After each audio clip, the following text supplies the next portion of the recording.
À la suite du Paléolithique, cette vaste période qui a englobé la majeure partie de l'évolution humaine durant l'époque du Pléistocène, le monde a été plongé dans une période de réchauffement relatif. Après la fin de la dernière ère glaciaire, connue sous le nom de Mésolithique ou âge de la pierre moyen, les animaux mégaphoniques du Pléistocène avaient presque tous disparu lorsque le monde est entré dans le Mésolithique, une période qui a vu de grands progrès dans la culture et la technologie humaine. Au moment où le Mésolithique est arrivé, la seule espèce humaine restante sur la planète était Homo sapiens, notre propre espèce. Il est cependant important de noter que différentes parties du monde sont entrées dans la période mésolithique à des moments différents. Presque tout ce que nous savons sur cette période se concentre sur des sites découverts en Eurasie et en Afrique du Nord. On sait que l'Asie occidentale est entrée dans le Mésolithique il y a environ 20 000 ans et est passée au Néolithique il y a environ 10 000 ans.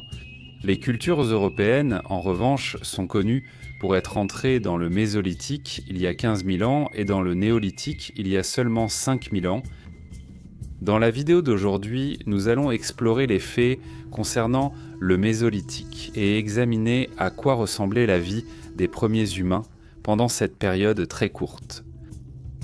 Comme la période était beaucoup plus courte, et en raison du fait que nous ne savons pas autant de choses sur le Mésolithique que sur le Paléolithique, d'un point de vue archéologique, cette vidéo sera un peu plus courte que la précédente. Cependant, nous allons entrer dans les détails de tous les aspects de cette période. La culture, la technologie et le mode de vie des personnes qui ont vécu à cette époque. Installez-vous confortablement et détendez-vous pendant que nous vous emmenons faire un voyage dans le temps pour découvrir la période mésolithique. Alors que le monde quittait le Paléolithique, la planète commençait à se réchauffer.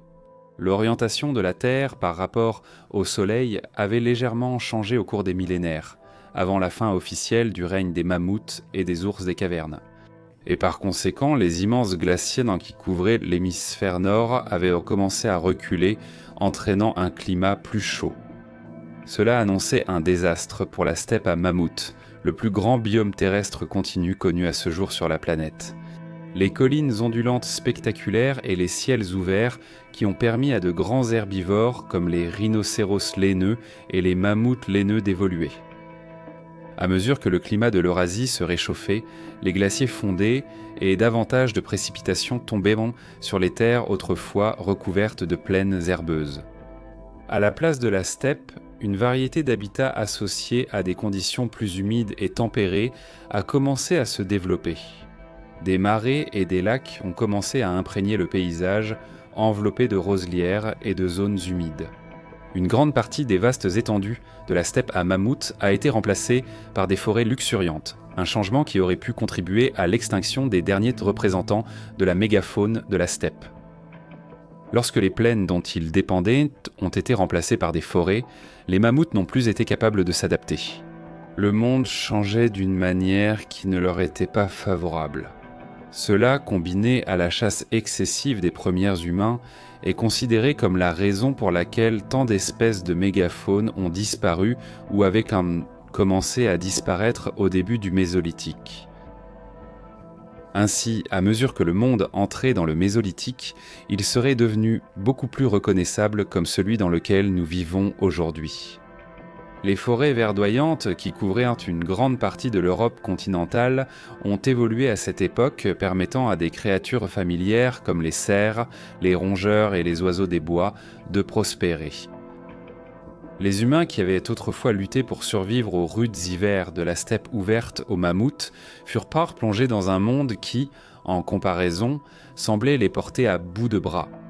La vie dans les forêts chaudes, presque dépourvues de superprédateurs, était sans aucun doute une existence préférable pour de nombreuses générations futures du Mésolithique.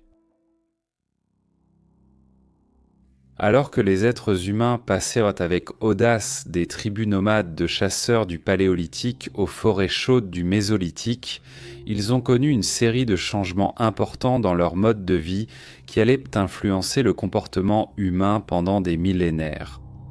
L'abondance de forêts et de zones humides offrait à ces populations des ressources abondantes pour pratiquer un mode de vie de chasseurs-cueilleurs à part entière.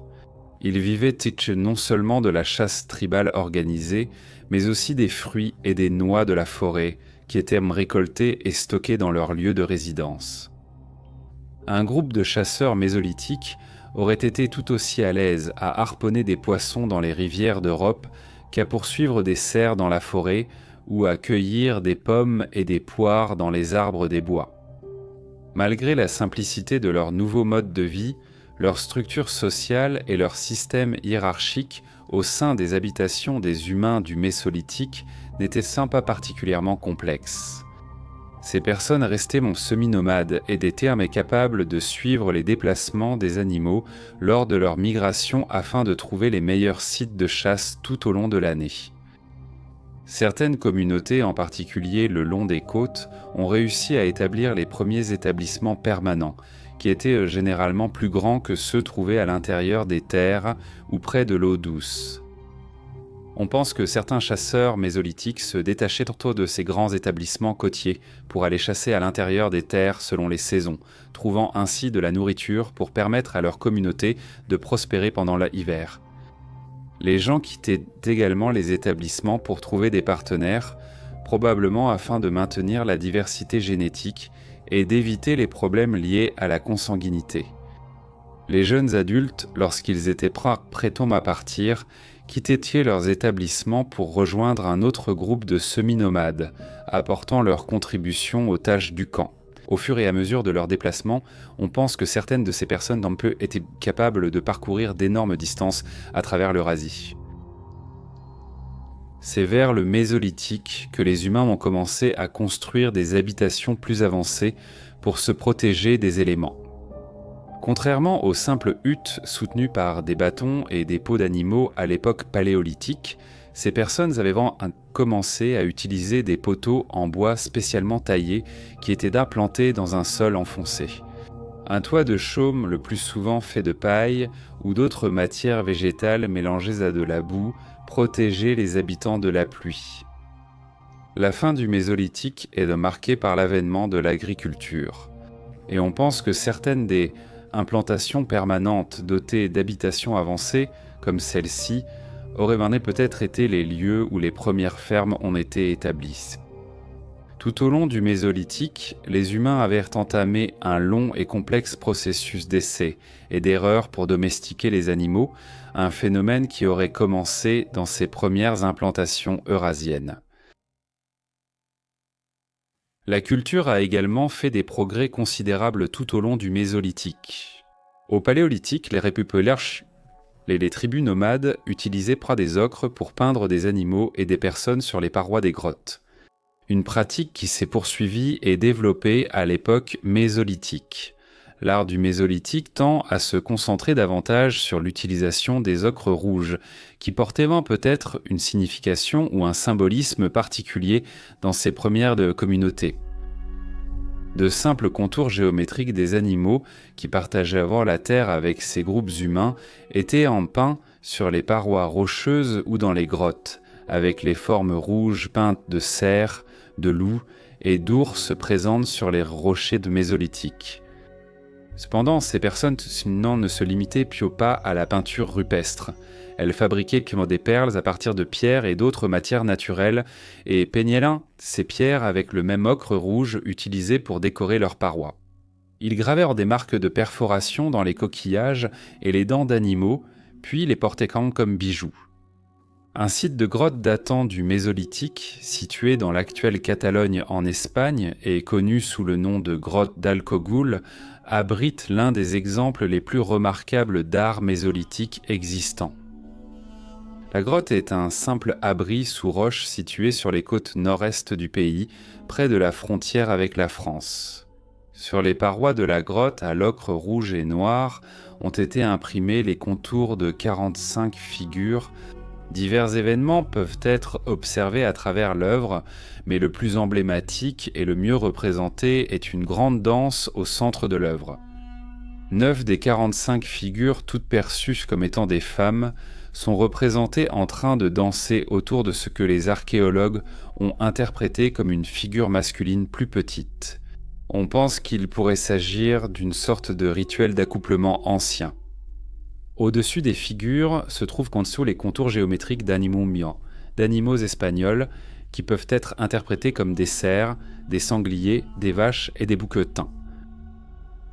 Peut-être que la découverte créative la plus passionnante du Mésolithique est un casque ou un couvre-chef rudimentaire fabriqué à partir des bois d'un cerf élaphe. Le vêtement présente 2 trous de taille égales à l'avant du couvre-chef, avec 2 bois en forme de spirale qui s'élèvent vers le ciel. Cet objet a été découvert à Starcar, près de la ville côtière de Scarborough, dans le North Yorkshire, au Royaume-Uni. Il existe également des preuves substantielles de sculpture sur pierre. La sculpture mésolithique la plus connue, découverte près de Bethléem, en Palestine, est appelée les amants d'Aïn Sakri, et on pense qu'elle représente 2 figures dans une étreinte amoureuse. Elle est faite de pierres de calcite sculptées, et on pense qu'il s'agissait d'une décoration domestique exposée dans un village. À une plus grande échelle, il existe également des preuves de sites construits rituellement ayant une signification astronomique, des endroits où des mégalithes étaient disposés pour refléter les phases de la Lune, servant de calendrier de base. Certains de ces sites sont similaires dans leur forme aux sites du patrimoine mondialement connu de Stonehenge, dans le sud de l'Angleterre. La croyance rituelle en une vie après la mort, qui a été établie pour la première fois au Paléolithique moyen, s'est approfondie au Mésolithique. Tôt, les humains à travers l'Eurasie avaient commencé à enterrer leurs morts dans des lieux de sépulture désignés des proto-cimetières. Même, ces enterrements étaient laids et simples, et les tombes étaient généralement peu profondes, et il existe même certaines preuves de crémation. Certains des morts étaient enterrés rituellement avec des objets funéraires, peut-être des biens auxquels ils tenaient brandantes durant leur vie. Cela inclut de petites figurines d'animaux et d'humains, des objets symboliques et peut-être réconfortants, ainsi que des bijoux et des outils en pierre. Certains humains du Mésolithique étaient même enterrés dans de grands tombeaux, des sites funéraires avancés faits de pierres mégalithiques qui étaient en tête taillées et agencées pour ressembler à une grande tombe dans laquelle on pouvait entrer. Beaucoup des outils en pierre fabriqués durant le Mésolithique sont généralement de taille beaucoup plus petite et réalisés avec plus de finesse que les grandes haches manuelles plus massives du Paléolithique. Ces petits outils en pierre étaient appelés microlithes et étaient souvent plus tranchants et plus efficaces que les outils qui les avaient précédé. Cependant, sur des sites découverts dans ce qui sont aujourd'hui l'Irlande et le Portugal, il semble que les habitants utilisaient des outils en pierre microlithique plus grands, toujours finement fabriqués, mais de taille plus proche de ceux du Paléolithique. Les gens de la période mésolithique utilisaient une variété de grattoirs en pierre, de hachoirs et de couteaux basiques pour couper et tailler différentes matières. Les grattoirs étaient probablement utilisés pour transformer les peaux d'animaux en vêtements rudimentaires, le même matériau servant à tapisser les tentes temporaires des campements de chasseurs-cueilleurs.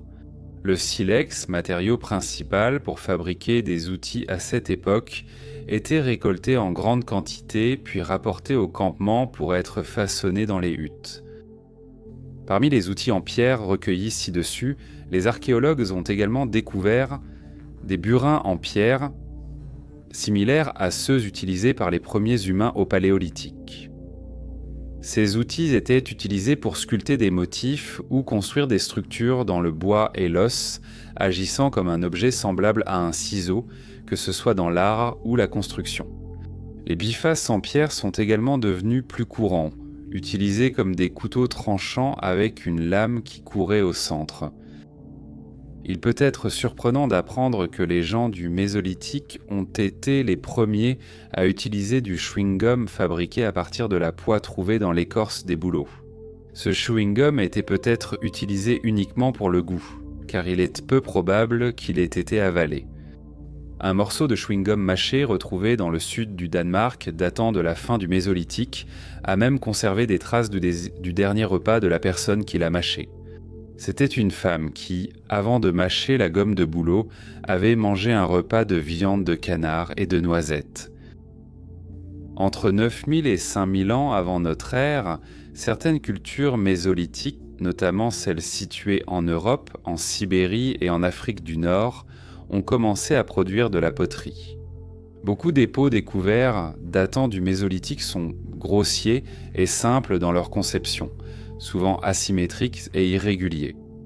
Ils prouvent néanmoins une fabrication intentionnelle de la poterie avec un rebord évasé et une base faite pour éviter que le pot ne bascule.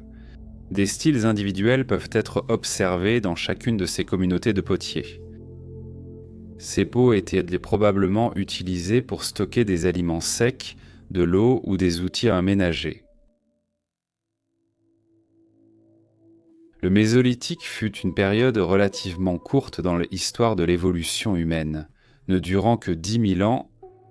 Le passage à la période néolithique suivante n'est pas marqué par des changements géographiques, mais par des changements culturels dans les modes de vie des humains de cette époque. Le Mésolithique prit fin lorsque des communautés à travers le monde commencèrent à maîtriser la domestication des cultures et du bétail, ouvrant la voie aux premières pans fermes constamment fonctionnelles du monde. Les humains, n'ayant plus besoin de chasser, choisirent ensuite de rester dans les mêmes zones où le sol était fertile et où ils étaient proches d'une source d'eau fiable. Les communautés mésolithiques furent rapidement marginalisées par ces nouvelles avancées technologiques et bientôt leur mode de vie fut transformé. Le néolithique, cependant, n'était pas sans défi et le monde allait bientôt être à jamais transformé avec l'avènement de ces premiers humains adoptant des modes de vie modernes.